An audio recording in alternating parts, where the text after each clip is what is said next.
నమస్తే big breaking news Patancheru MLA Gudem Mahipal రెడ్డికి చెందిన బ్యాంకు లాకర్లలో ఏముందని పరిశీలిస్తే ఓపెన్ చేస్తే SBI bank and Axis bank మనకు తెలుస్తున్న ఈ రెండు బ్యాంకులు మనకున్న సమాచారంతో ఎస్బీఐ బ్యాంక్ పేరైతే వినిపిస్తున్నది.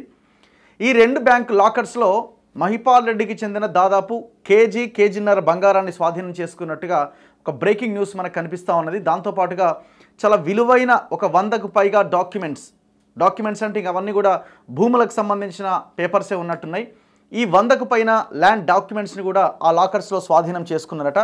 ఇంకొక 4 బ్యాంకులు ఉన్నాయి మహిపాల్ రెడ్డి ఆయన తమ్ముడు వీళ్ళకి సంబంధించినవి. ఆ బ్యాంకు లాకర్లు కూడా ఓపెన్ చేస్తే మరిన్ని విషయాలు బయటకు వచ్చే అవకాశం ఉన్నట్టుగా తెలుస్తున్నది.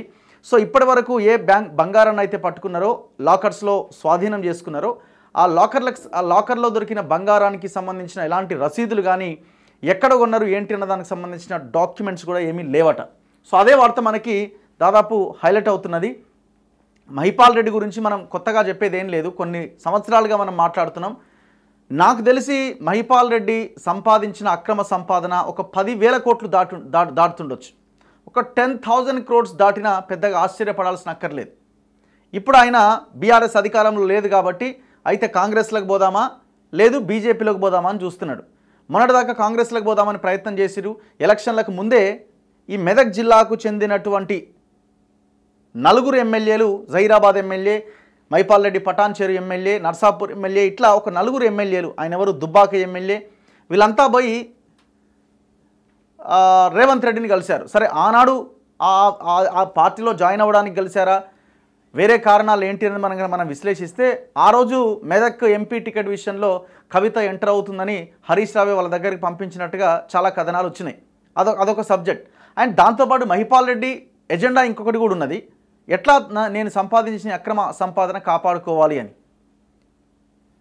కాంగ్రెస్లోకి వెళ్దామని ప్రయత్నం చేసిండు. ఒకవేళ కనుక ఈ ఈడీ రైట్స్ ఈ సిచ్యువేషన్ లేకపోయి ఉంటే మరి ఈ పార్టీకి జాయిన్ అయిపోయేటేమో తెలియదు. మొన్నటిదాకా బీజేపీలో జాయిన్ అవుదామని ఢిల్లీకి తిరిగిండు. ఇప్పుడు బీజేపీలో జాయిన్ అవుతారట అని పటాన్చెరులో ఒక డిస్కషన్ స్టార్ట్ అయింది. మరి ఒకవైపునేమో ఈడీ రైట్స్ జరుగుతూ ఉన్నాయి. మరి ఏం జరుగుతుంది అన్నది చూడాలి. మరి మహిపాల్ రెడ్డి అయితే రెడీగా ఉన్నాడు. ఇప్పుడు కాంగ్రెస్లోకి రామంటే కాంగ్రెస్లోకి పోదామని, బీజేపీ రమ్మంటే బీజేపీలోకి పోదామని. ఇక బీజేపీలోకి పోయిన తర్వాత ఈడీ రైట్స్ అయితే ఉండవు. మరి వాళ్ళు ఈడీ రైట్స్కి బీజేపీకి సరే వాళ్ళ సంబంధం లేదని చెప్పినప్పటికీ మరి ఒకవేళ అలాంటి సిచ్యువేషన్ కూడా కాదనుకొని ఇప్పుడున్న సిచ్యువేషన్ కూడా దాటి బీజేపీ మహిపాల్ రెడ్డిని తీసుకుంటుందా, అంత ఈజీ ఉండకపోవచ్చు నేను అనుకోవడం అయితే. సో కాంగ్రెస్ కూడా ఎందుకు మనకి పెంట అని వాళ్ళు కూడా అనుకొని ఉండొచ్చు. సో నాకు తెలిసి ఈ రెండు పార్టీల్లో ఎవరు తీసుకోకపోవచ్చు. ఇక తీసుకున్నారంటే ఇక వాళ్ళంత దరిద్రులు లేరన్నట్టే లెక్క. ఒక 10,000 crores సంపాదించుంటాడు ఈయన తమ్ముడు మధుసూదన్ రెడ్డి కలిసి. మొత్తం ఏడ భూమి కనిపిస్తే కథమే దాన్ని. మైనింగ్, ఈ క్రషర్సు, ల్యాండ్స్ ఏది కనిపిస్తే అదే. మామూలు అక్రమ సంపాదన కాదిన్నది.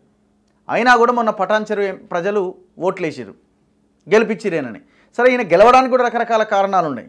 అక్కడ కాంగ్రెస్ నుంచి ఇద్దరికి, ఒక ఆయనకి టికెట్ వచ్చి మళ్ళీ ఇంకొక ఆయనకి ఇవ్వడం, ఇద్దరు గొడవలు పెట్టుకోవడం, మళ్ళీ ఆయన ఇండిపెండెంట్, ఇంకొక ఆయన మళ్ళీ టికెట్ కోల్పోయిన ఆయన మళ్ళీ ఇండిపెండెంట్గా వేయడం, నీలం మధు కాటా మధ్య గొడవ ఈయనకి అడ్వాంటేజ్గా మారింది. ఆయనకు 40,000 ఓట్లు వచ్చినాయి, ఆయనకు కాటాకి సెకండ్ ప్లేస్లో ఆయనకు చాలా ఓట్లు వచ్చినాయి. చివరికి ఇద్దరి మధ్యలో ఈ సీట్ను కొట్టుకొని పోయిండు. లేకుంటే అసలు ఈ మహిపాల్ రెడ్డి గెలిచేటోడే కాదు.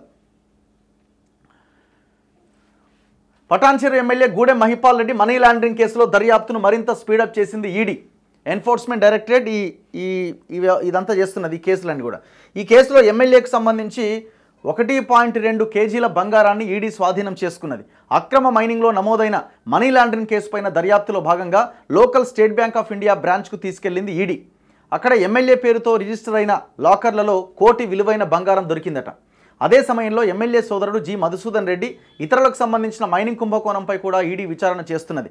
ఎమ్మెల్యే కొనుగోలు చేసిన బంగారు బిస్కెట్లకు రసీదులు కానీ ఎలాంటి డాక్యుమెంటేషన్ కానీ లేదని తెలుస్తున్నది. సో అన్నిట్లో ఈ వార్త మనకి ప్రధానంగా హైలైట్ అవుతున్నది. 1 కోటి విలువైన బంగారాన్ని అధికారులు స్వాధీనం చేసుకున్నారు. ఎమ్మెల్యే సోదరుడు మధుసూదన్ రెడ్డి ఇతరులకు సంబంధించిన కుంభకోణంపై కూడా ఈడీ విచారణ చేస్తున్నది. అయితే ఇక్కడ మధుసూదన్ రెడ్డి ఆల్రెడీ ఈ మైనింగ్ సంబంధించిన దాంట్లో జైలుకు పోయి వచ్చిండేదో కేసులో. ఒకవేళ అరెస్ట్ చేయదలుచుకుంటే తక్షణమే మహిపాల్ రెడ్డి అరెస్ట్ చేయొచ్చు. మరి ఏం చేస్తారు ఏంటన్నది చూడాలి. ఈయన ఇది ఒకటే కాదు, చాలా కేసులు ఉన్నాయి. మొత్తం అక్కడ పటాన్ చెరువు సంగారెడ్డి ప్రజల యొక్క జాతి సొమ్ముని మొత్తం నాకిపడేసిరి అన్నదమ్ములు కలిసి.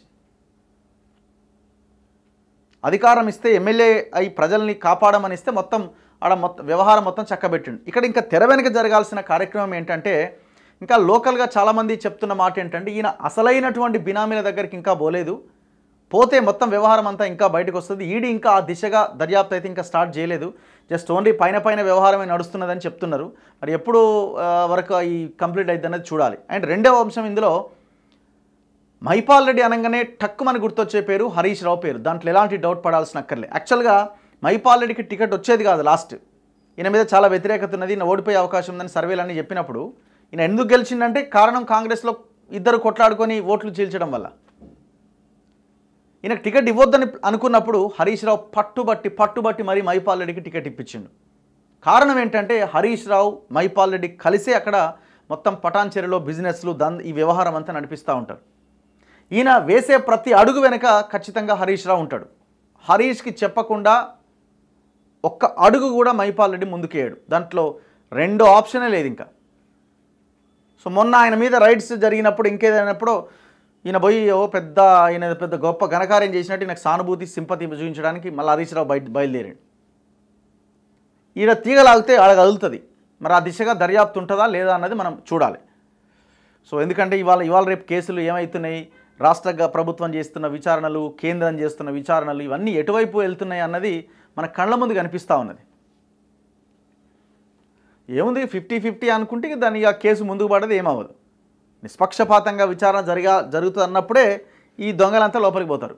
వాళ్ళు తిన్నదంతా స్వాధీనం చేసుకోవడానికి అవకాశం ఉంటుంది. అదర్వైజ్ నీకు 50 నాకు 50 అనుకుంటే గంతే ఉంటుంది. చూద్దాం ఏం జరుగుద్ది అన్నది. మొత్తానికైతే కేజీ 200 గ్రాముల బంగారం దొరికిందట. అంత అది ఇట్లా వెంట్రుకతో సమానం. అది ఇట్లా కేజీ అంటే అది వెంట్రుకలో ఉన్న ఒక చిన్న అణువుతో సమానం ఆ కేజీ 200 గ్రాముల బంగారం అన్నది. 10,000 క్రోర్స్కుంటాడు నాకు తెలిసి. ఆ పైనే ఉంటుంది కానీ తక్కువ అవుతుండదు. చూస్తూనే ఉండండి మన తొలి వెలుగు.